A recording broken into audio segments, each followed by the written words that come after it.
Breathe deep. Imagine your legs more limber in Duluth Trading Double Flex Denim. Envision euphorically squatting for that can of suds, bending for your toolbox in a state of bliss, lunging for your laser level on a whole new level. Relax and allow the flex to fill you with ability. Find your inner flex in Double Flex Denim only at Duluth Trading. Welcome to People Tech, the podcast of the HCM Technology Report. I'm Mark Pfeffer.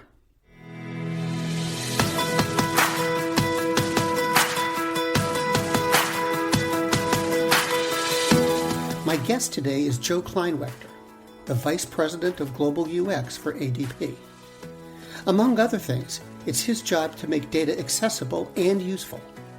So he'll tell us about those efforts, about how you make use of tens of millions of records, and whether analytics in HR deserves all the attention it gets on this edition of People Tech. Hey Joe, it's good to see you again. Could you tell me what you're working on right now? I mean, ADP's a big company, deal with a lot of data. You're basically in charge of helping people get access to the information. So what's that translate to on the ground right now? On the ground, it's my job is a lot of questions, asking lots of questions and trying to really understand. One of the greatest challenges with us as human beings is that we think we have a really good understanding of others and we only understand it through our lens. And so trying to dismiss that and constantly realize that people do things a lot differently than I do on a daily basis. So my job is to figure out when they need data, when they need access to something, why do they need it? What are they ultimately trying to do? Not necessarily what it, maybe they're trying to get their pay slip, but why are they doing that? What's the bigger picture?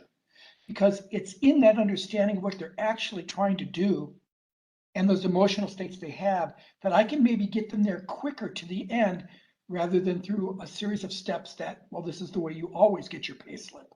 So I really focus a lot on trying to listen for things that don't make sense to me or are cognitive dissonance to the way we think about the world. Do you have an example of that cognitive dissonance? Yeah, it's funny. You think that, listen, if I wanted to pay in the old days, if I wanted to pay somebody, I would have to go to my wallet, give them money, because that's where the money was in my wallet. And it was only until you realize later that the money was just there because that's all we had. People didn't want to have a wallet. People didn't want to have money.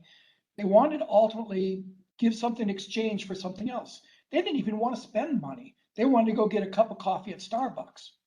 And the Starbucks figures out, guess what? If I have a card for you, I can keep on file for you. I can know about you.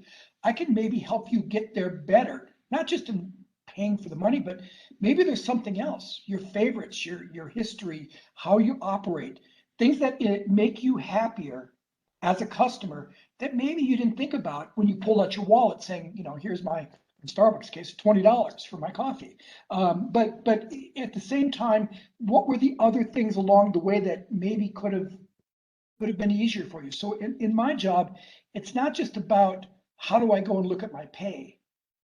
I got to figure out what are they really trying to do? Are they trying to figure out if they have enough money to pay something, or better yet, maybe they have some ambitious goals to try to accomplish, and I can help them along that way. And that's exactly what we're doing in Wisely right now in our Wisely product line. Now, obviously, ADP has a ton of data, and that's got to factor into your work. I would think. How does it factor in? How do you approach making all of this data digestible and useful? By ignoring most of it. I know that sounds kind of contrarian, but you could get absolutely awash in all of the data. Data is a really fascinating thing. They say, from a mathematical sense, data never lies, and no, but reading it does, right? Somebody could say something perfectly legitimate, but you can interpret it a lot of different ways. So the danger you have with lots of data is that the more you read, the more you may get confused. And what you have to do is take the data and figure out, okay, what can I start with as a hypothesis? Does the data support this? Does it not? And if it's not, how do I change and pivot on my hypothesis? Those pivots often come by taking that hypothesis and trying it out with people. Seeing, does it resonate? Okay, this says this about the Great Resignation. This is what we know about it. Is that really what's happening down there? And that's where UX comes into play, because we then go out and say, okay, we have this hypothesis, the data says this. What really is it? Is it really true or not? Right? Maybe there's other ways to interpret that data. And that's probably one of our biggest challenges is there's many ways to look at data, and you can make data look however you want, right? The old statistics line, right? You've got to figure out a way that it's unequivocally true for the people that you serve and localized to their needs. That's the hard part about data. Okay.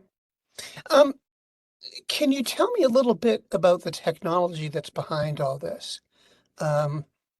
What's going on under the hood in terms of gathering the processing and data? all? You mean in gathering the data?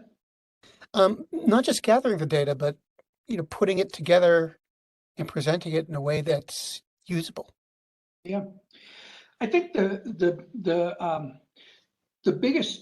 biggest thing we have to focus on really is what are people actually doing versus what does the data. So the data gives us a starting spot, but really the really good data comes from what they're actually doing as they're using your software, for instance. How are they using it? What are they doing? So the best data is the one that actually follows them doing what they're trying to do, rather than maybe some larger data set that gives you great demographics and breakdowns, but doesn't really get personal enough. So what we typically do is give you a great example. In one of our latest products here called Intelligent Self-Service, we actually go back and look at all of our calls that come into the service center. And we find out which ones are the most plentiful, because those are the ones that are probably, our hypothesis is, nobody wants to call into a service center. Nobody wants to call Comcast, right? Or call Google. They don't want to do that. So therefore, how can we subvert those calls ahead of time? Well, okay, we go and look at the top 10. We say, oh, this is what they're calling in for. It doesn't really tell me why or what their circumstance was or other characteristics, like do they really need a human? Maybe they need some confidence. We then take that data and apply it in, let's say, a hypothesis. We say, listen, people want to know, for instance, who their HR benefits person is whenever they do this. We then watch the way they behave using our software and say, okay, at this time, we think they want this. And that combination will help them not call. So it's a series of hypothesis-driven design along the way that takes the data that we see in the call center, combined with the demographics of what we know from our products, right? And how they use our product, combined with how what the user did at that moment, that triggers this wonderful little, and I'm going to use the AI ML phrase, this black magic that happens with AI ML that causes us to say, oh, these things, when together, have a high degree of confidence that what he's trying to do is this, give him this. Now, 20 years ago, I mean, we've been trying AI for a real long time, right? For a very long time. And what makes it really good today is that the models have gotten so good that we're right far more than we are wrong, right? Remember the old days of Clippy trying to figure out what you were trying to do? Hey, it looks like you're trying to write a resume, irritating as all get out. But now we know what you're actually trying to do with some high degree of confidence, because we have so much data that built that model so great that we actually have a good idea that maybe not only can we tell you what you need, but maybe we can actually do it on your behalf if you want us to. And that's really where the state of experience is going to, is can we be predictive? Can we be insightful? Can we be intuitive to what they're trying to do, and then be bold enough to offer to do it? And then when we find out that we've got really high degree of confidence that we can do it every time, maybe recommend doing it on their behalf without them knowing about it, if that's what they want. That's the model that the experience is going to. Faith in the news media has been challenged, making it even harder to get stories told. The Friday Reporter podcast was created to help audiences better understand the media by hosting journalists who will answer the questions to which we need answers. Join me every Friday to hear more.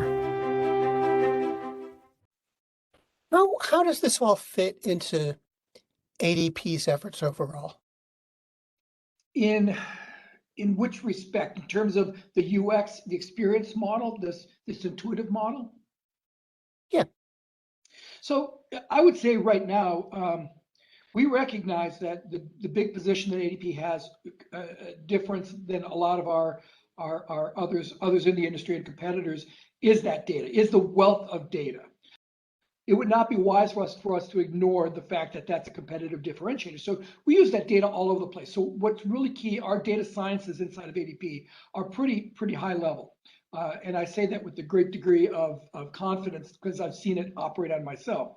Our AI ML models that we have out there for telling where you're going to go separates from everybody else. Now, since we have all that data, now the question is what's the right thing to do with that data? What is the proper thing to do with the data? And our view is really simple. If it helps our clients, our customers, our users out there to do something that they wanted to do, or to make them aware of something that they should know, then that's good, right? So it's the alignment of that big data through a good model to get them to the data at the right time. That's across our whole product line. That's across everything ADP is trying to do. We're trying to become, a little bit like, a barista at Starbucks, where we know you enough that maybe we have your coffee ready for you because you always do that. You can only say the usual. Okay, good. Here's your, thing that took you half an hour to spout out before, now happens as you get in line. And that's what that's what ADP is really trying to do is to be there before even you're there. I mean, obviously, there's a lot of technology behind this. And that makes me wonder, how has the technology evolved over the last 10 years, say, which as the technology was evolving, it seemed also that the use of data was spreading. And I'm curious about, well, first, how the technology became more of a foundation, but also how did the growing demand for it influence the technology and vice versa? Yeah, there's a couple things. There's, it's funny having been in the in many industries that relied on data. There's a good natural checks and balances with the using of data, as we know. There's good ways to use data. There's bad ways to use data, and it's different for every person. I used to, and I still do refer to something called the creep factor, right? Something is creepy. If back in 2002, if somebody told you, hey, you need to get out, you need to get in your car because your flight is going to leave in a half an hour and the roads are blocked, you're kind of like, well, that's kind of creepy. How did it know all this stuff, right? And you go, well, that's creepy.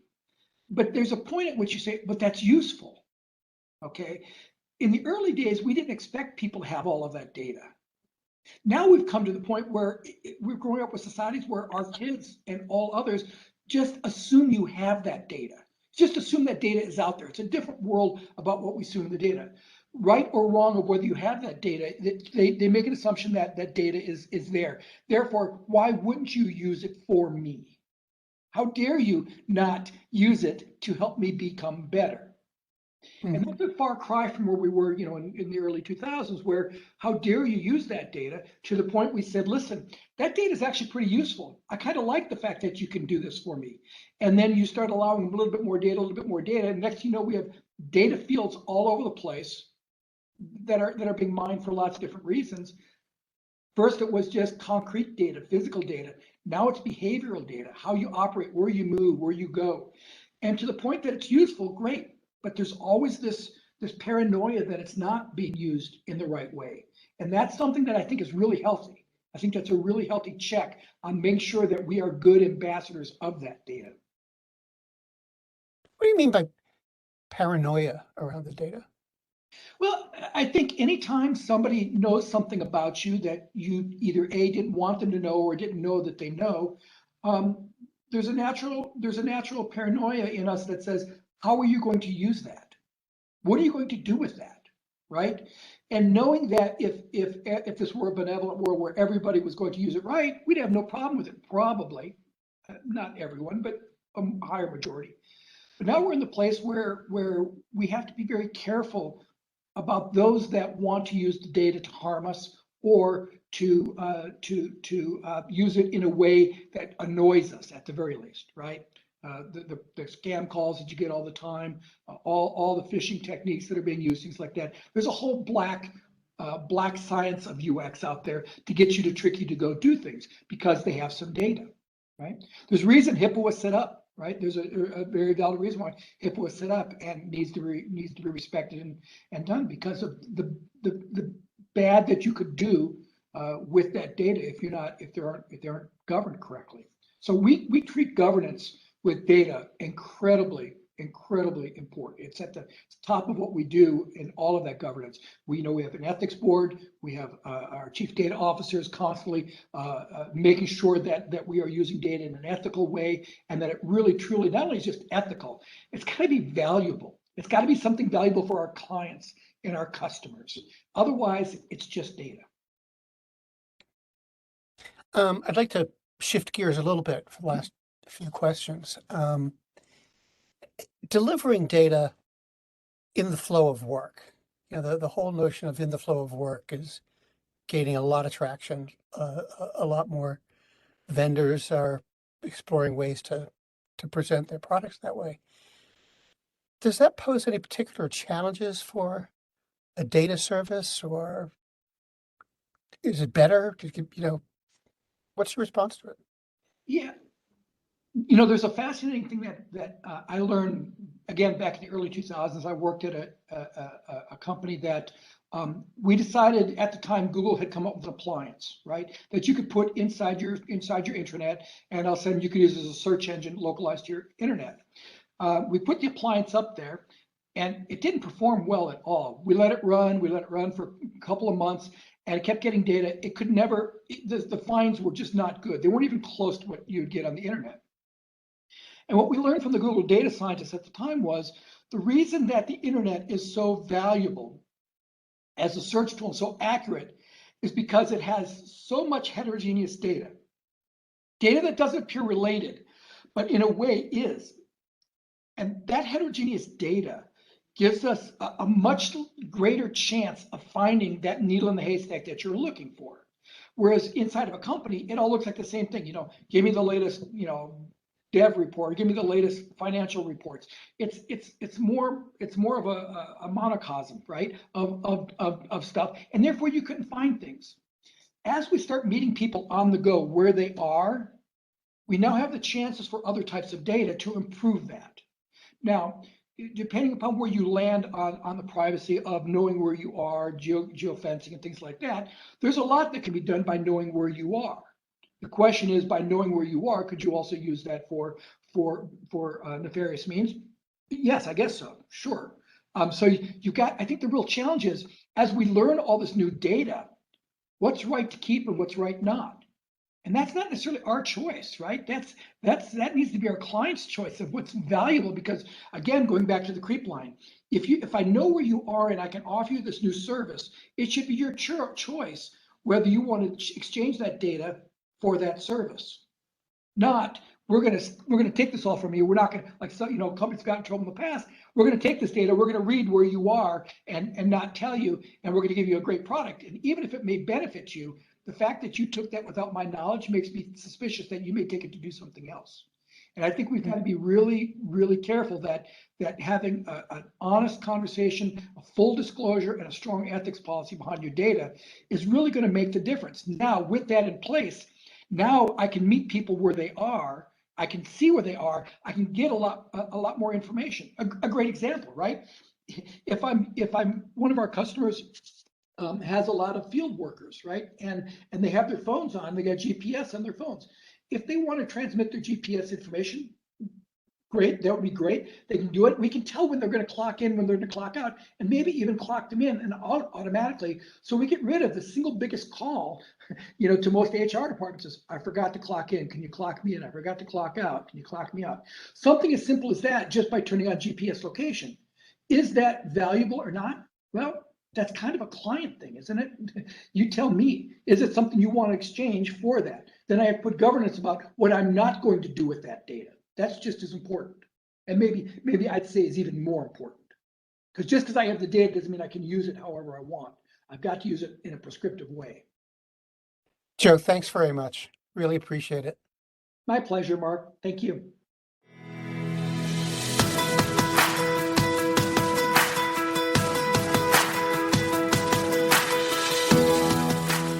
My guest today has been Joe Kleinwechter, the Vice President of Global UX for ADP. And this has been People Tech, the podcast of the HCM Technology Report. We're a publication of Recruiting Daily. We're also a part of Evergreen Podcasts. To see all of their programs, visit www.evergreenpodcasts.com. And to keep up with HR technology, visit the HCM Technology Report every day. We're the most trusted source of news in the HR tech industry. Find us at www.hcmtechnologyreport.com. I'm Mark Pfeffer.